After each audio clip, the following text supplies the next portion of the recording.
Hey, good morning, folks. It's another day. It's Tuesday. Getting lots of pieces made. I made a couple off camera last night. Just some very simple pieces. These are back supports. It's an F piece. This simply goes on the underside of one of the pieces we cut out yesterday. I'll show you guys a little bit more about that when we get to assembly, but just cut a couple of those last night. Today, we're going to talk about cutting piece A. Back support A. It looks kind of complex. So this piece here has lots of information on it, lots of holes as well.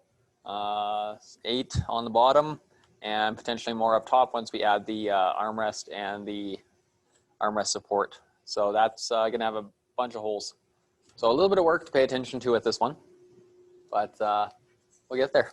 So this is back support A. What happens is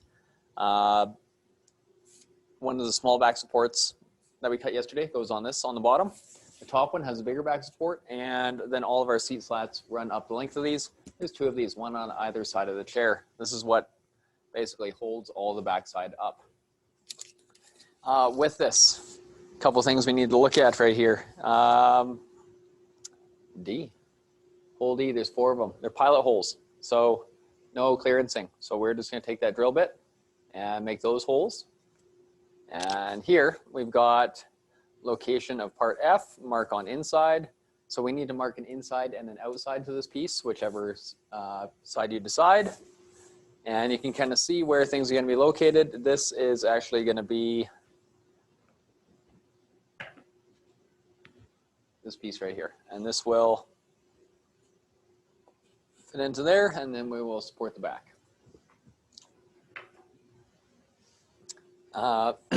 Here's some pretty important information. Right here says this edge faces the front of the chair. Okay, so that's good to know. So we need a front side and a back side, or an inside and an outside, and we need to know that that faces the front of the chair. These holes here are going to be clearance holes, countersink on the outside. So nice and simple, we know about those ones. This little detail here says this edge faces the rear of the chair. Okay, that's simple. If this one faces the front, this is going to face the rear. So easy stuff there. This says they want it routed, so we need to router it as well. Right here, it shows location of armrest H and the armrest support. We're not going to put those on. We're not going to drill any holes. It says here, do not mark or drill holes for armrest H or cleat R. This will be done during assembly. So we're going to leave this portion. And up here, there is no other important information. So we're going to be working using this information on the back half of the piece. But we're going to do that after we cut it out. So we're going to trace these out, cut them out, and then transfer information. We'll drill some holes, and that will be pretty much it for today. Yeah, so we'll get this done quick and get on to today's work.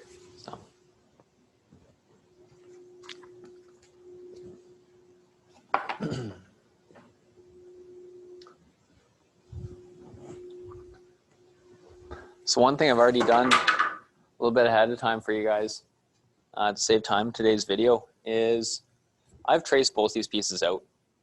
I haven't marked a front side or a back side, but I have traced them out there. And I have traced this one out right here. These overlap just a little bit, but that's fine. Space between them. Yeah, so pretty simple, pretty easy thing to do. What we're going to do here is we are going to see if I can feed this on an angle into the bandsaw. I want to cut in between these pieces here and make this a more manageable piece because I can't swing this 4.5-foot board on the bandsaw. So what I will do here is I'll relocate you guys and we will get to it.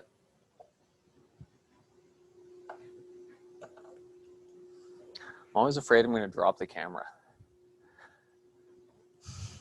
All right, so stuff for this morning. I always like my sleeves up, so I'm going to do that. Got my safety glasses on already, which is good. nothing else loose, we are good to go for the morning. I already took my ring and my bracelet off. So what I'm gonna do is I'm gonna come in here on an angle like this, come through this open section, cut through this little thin section here, and separate these two boards.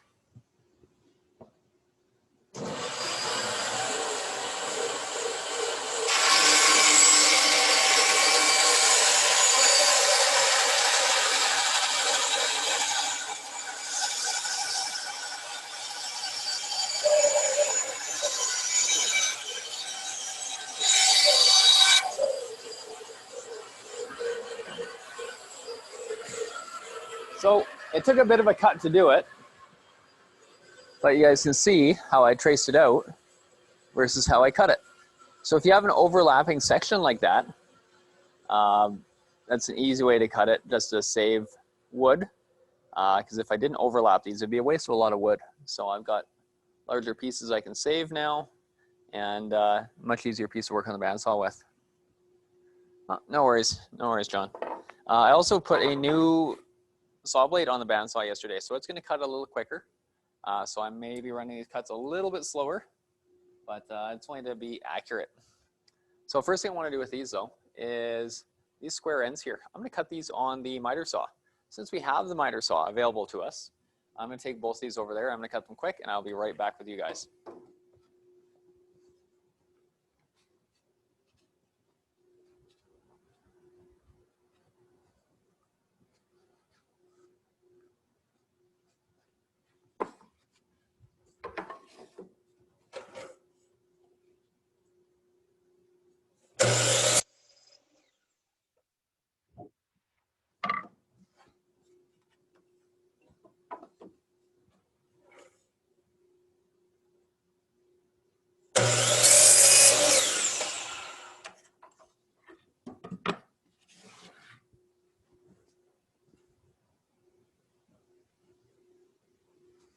All right, so square those ends up nice, made it easier to work with. And now, oh, no worries, Fernando. No worries. You better, I'm glad that you're here. So I'd rather you be late than not here at all. So that's fine. Okay, so what I'm going to do here is I am going to fire the bandsaw up, and I'm going to cut the straight line the whole way. So this one is going to be seen. We need to try and do our best on that, but if we have an issue, we can take it over to the jointer, and we can run this across the jointer, and it should help correct our cuts a little bit, but we don't want to take too many cuts off with the jointer. It's going to reduce the overall size of our board. We don't want that. So let's cut this, and we'll see how it turns out.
So overall, this went fairly well. There is a bit of a dip up here, and I'm just going to see if I can find a board to help maybe outline that.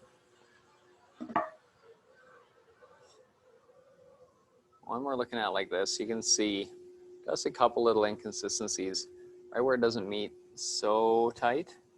Overall, this was a fairly straight cut for a freehand cut. Right at the top is where I had a little bit of a wobble, but it's not too big of a deal. So that's a nice thing. We're going to cut the second one out, and then we'll head over to the jointer Just for good measure, we will joint the one edge that we just cut, just to make it smooth and hopefully a little more flat.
So this cut wasn't quite as good. We can see there's a little bit of a high spot in it. And what that's causing is a bit of rocking back and forth. Looks decent enough, but you really start playing with it, there's a bit of a rock in it. So not my best work, but I've definitely done worse before. So what we're gonna do is we're gonna take these over to the jointer and we're gonna take care of these. I'll show you guys how. I've shown you once before, but it's always good to see it more than once. And yeah, we'll mark out and drill some holes after that. Hi, Toby. All right, so what I'm gonna do is I'm just gonna run these across the jointer. Gonna do them one at a time. We got the jointer set fairly thin. Got a push board, or a push stick, and another one here, because I don't want my fingers near this at all. So we're gonna turn on the dust collector.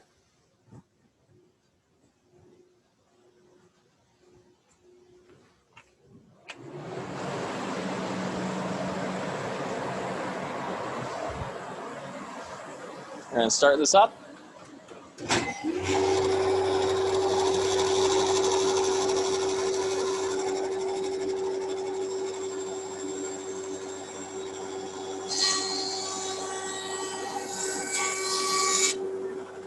I'm gonna do 2 passes.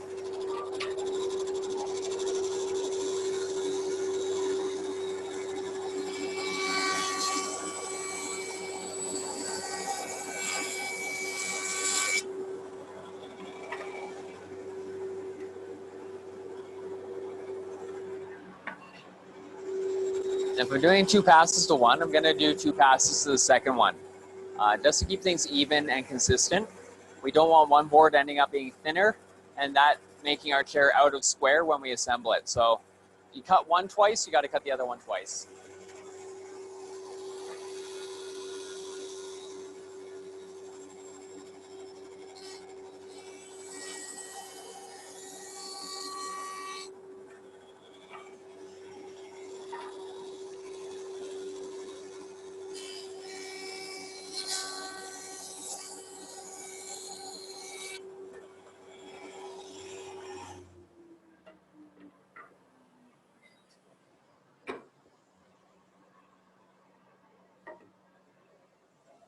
So I've cut both these boards twice.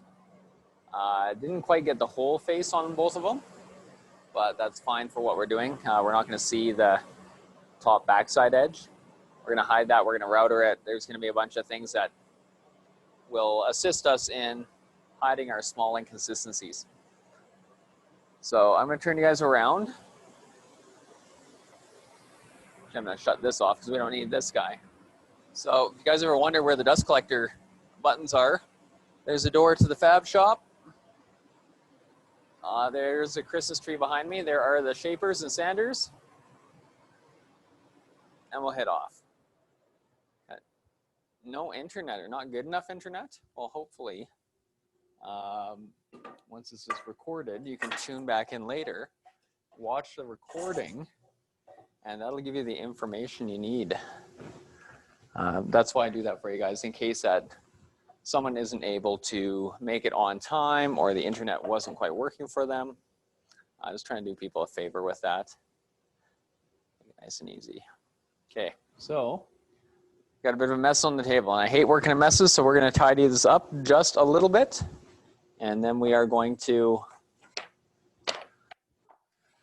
work on our last piece for the day. So these are a lot of chair parts and pieces. These are some demo pieces I've cut. Here's some scraps from cuts earlier. So it's always good to just kind of clean up behind yourself as you're going along. Otherwise, you're going to work in a big mess, and it isn't going to be efficient in any way.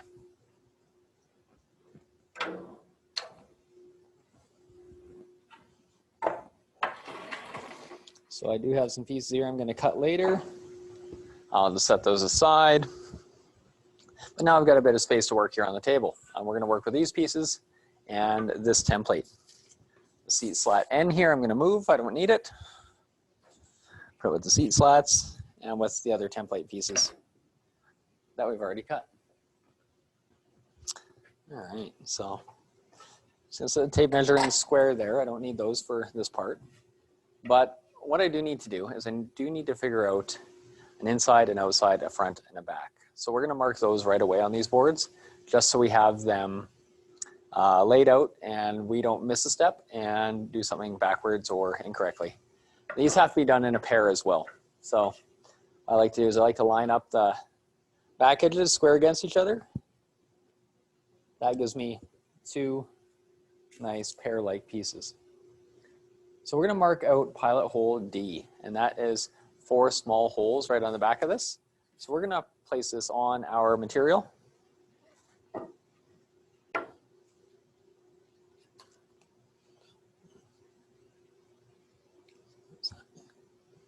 Yeah, let's do that. So I'm going to place this one upside down. This one is going to be, I'm just selecting the nicer side of the material. So this one asked for it to be pilot hold. So I need to mark those locations. And I've got that little pick tool here. So I'm just going to pop it down in those holes, make a little mark.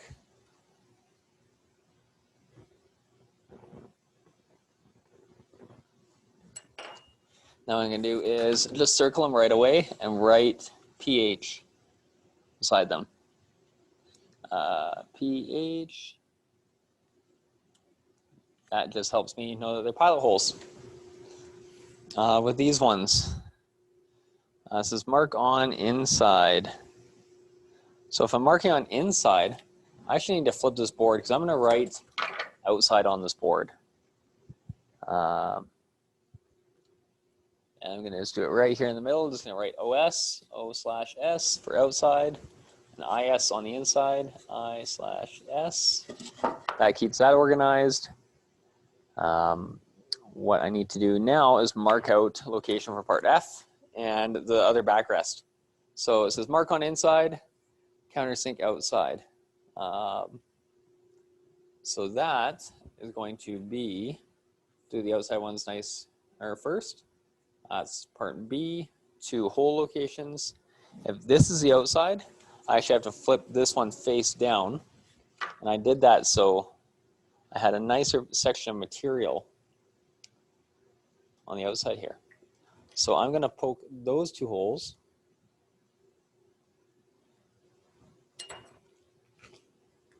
And I'm going to circle those and copy the information down. It says clearance holes, countersink outside. CH, CS, clearance holes, and countersink for those 2. And these ones here, location of part F, mark on inside. I'm actually going to mark these on the inside. So what I'll do is I'll flip this over. And if that's going to go like that, that's the outside.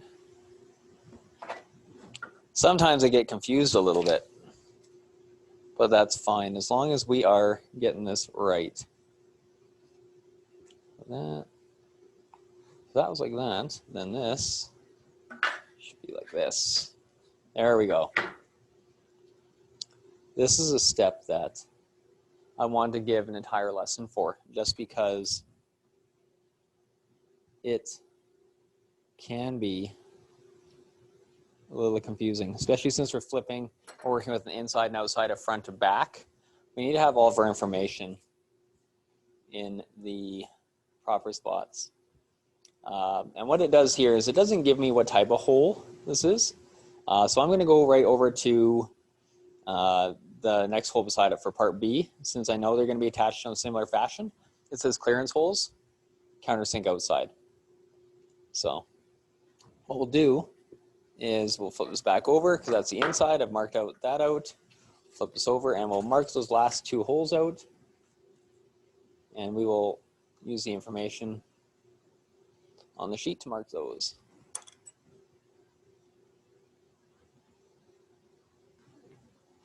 So I'll bring this closer to the camera when I can. But what it's going to look like is a bit of a mess at the moment. I'm also going to mark the front and rear edges of the chair.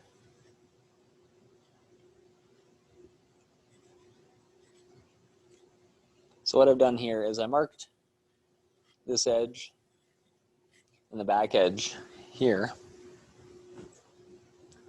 All right, so let's go over this piece before we start drilling. So I have 4 pilot holes. I've got information here. The information is pH for pilot holes.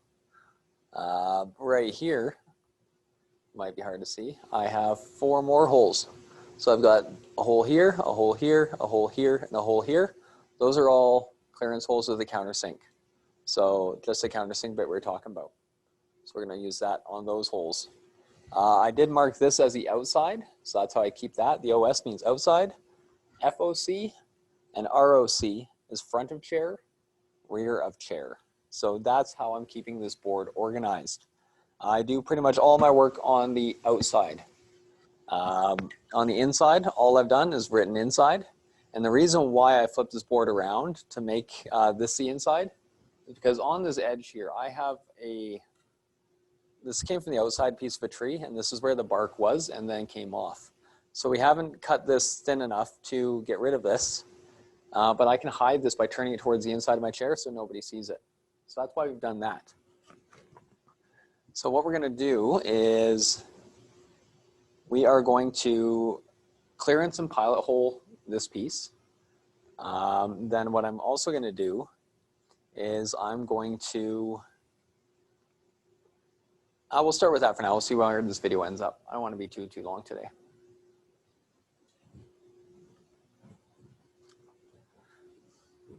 So I'm going to work on this drill press for the pilot holes, and I've got countersink set up on this one. But actually, no, we'll just work off this one. This will be a little easier to see today. So I got to take this jig off. Remember, we put this jig here when we were creating the seat slats. That was part of my mass production system for those seat slats.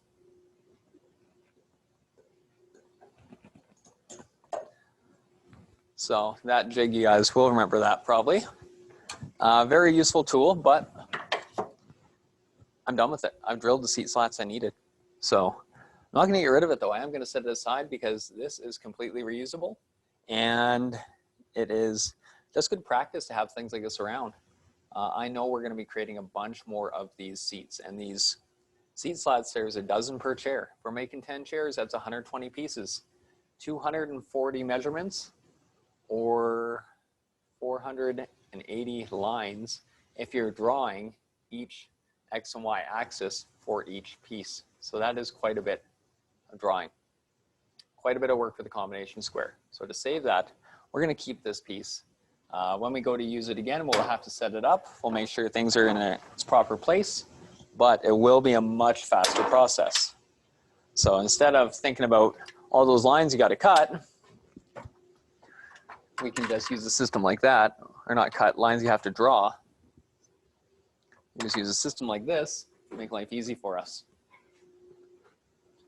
And that took me about 3 minutes to build. So little tools can save you a lot of time. All right, so I need to find a backing board. We're gonna put some boards underneath here, some sacrificial ones.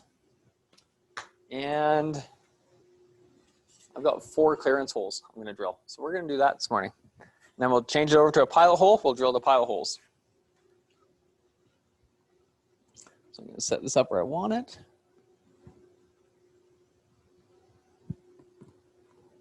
It's pretty good right there. We'll turn this on.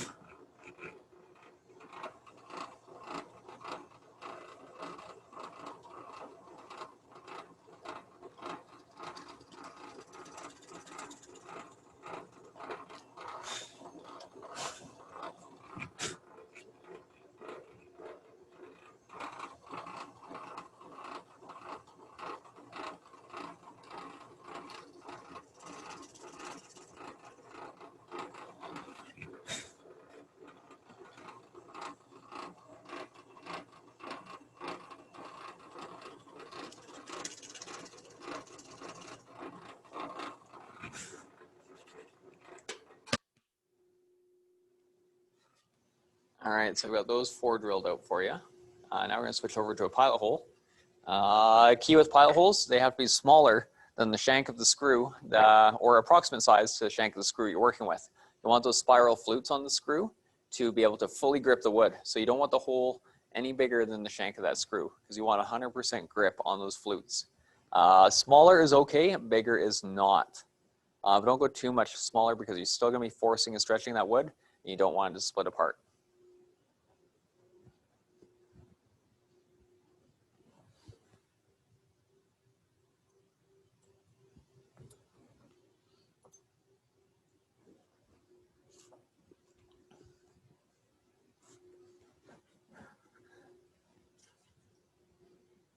So I'm just going to drill this one right here. I'm just going to change this bit. I won't even use the second drill press this morning, just because I don't need to. This is a quick process. So we're going to remove that. We can set it right here, because I will go back to it in a little bit, and take my small little drill bit. Focus, focus. There you go. And we're going to pop that in there.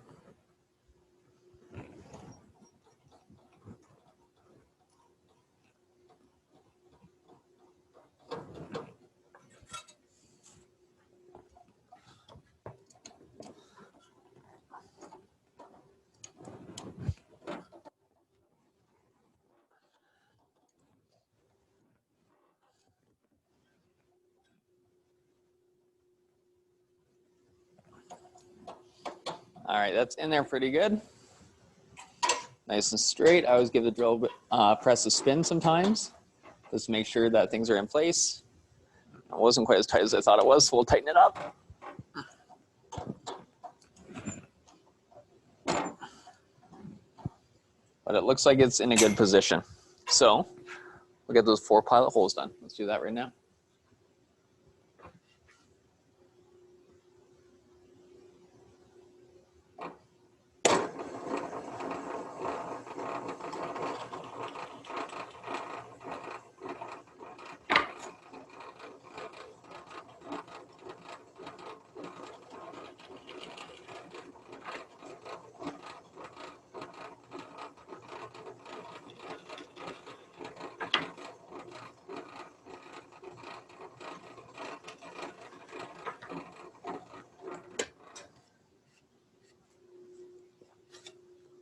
So there's 4 little pilot holes.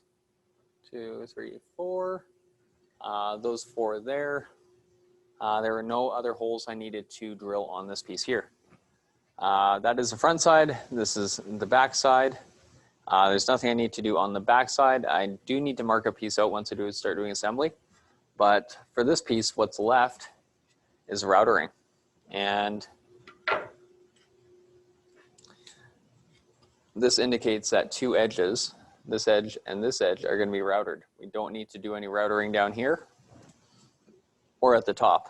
So I'm going to make note of that, and tomorrow I think I'm going to do a routering lesson with you guys. A big one. I got lots of pieces to do, so I'll be on the router most of tomorrow, on camera and off camera.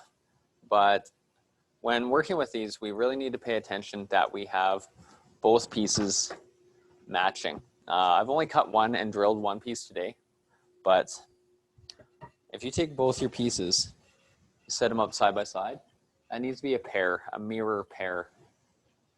If we don't have a mirror pair, then we have two left sides or two right sides, and that isn't going to be good for creating a chair. It'll be great for somebody else who needs a left side or a right side, or hopefully someone else has messed up and cut the opposite pieces you did. Then you can just swap one piece for another, and then you're both okay. But if you're doing this by yourself, like I am, it's just a waste of time to make mistakes. So I always take that extra minute, double check things, and make sure that I have my pairs set up as need be. That is the biggest takeaway from today's lesson, is just really being organized, paying attention to your pairs, especially when you're creating them. Chairs are symmetrical, right? We got two arms, they're the same but opposite. Two legs, the same but opposite. These pieces as well. Things like the back slats, we do need to create sets of those too. So the K slat, K1 or K4 in the middle is the centerpiece. So there's only one of those. But as we move out, we've got a matching pair, a matching pair, matching pair. So we've got 3 matching pairs in the centerpiece. So you can see why keeping organized, knowing your lefts from rights, and learning how to mirror images is going to be really important. And plus, it makes you look awesome if you can come into a class and you know how to do this, and other people make mistakes. You're like, I know how to do that. It's no big deal. And yeah, you can help me out, help other people out. It's great. I'm really hoping that we can get you back in here soon. We may have a couple extra days, which will be nice. But I do want to have all those class assignments done before we get into the construction stuff. So let's do our best to take care of that.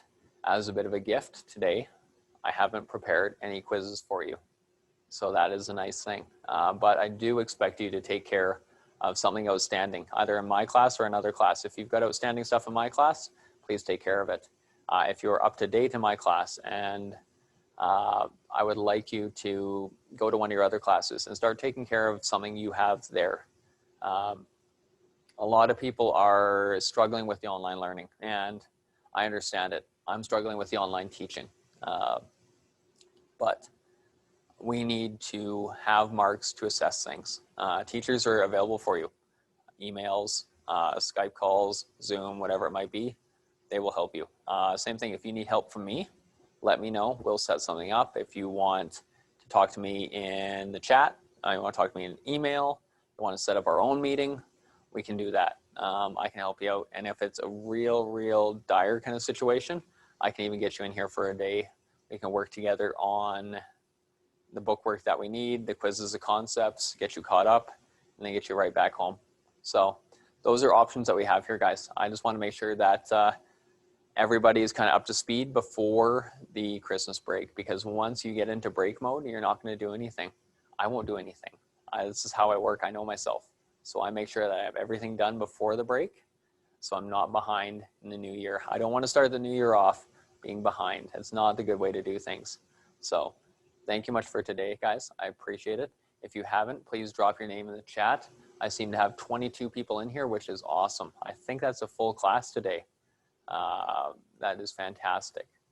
So, in fact, that might even be the first one.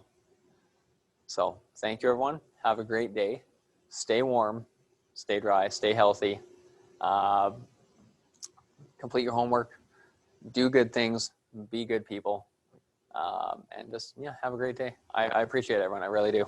I'm going to turn off the video and the camera. But I will be here for the next while for you guys if you have any questions. So just let me know. Okay, thanks.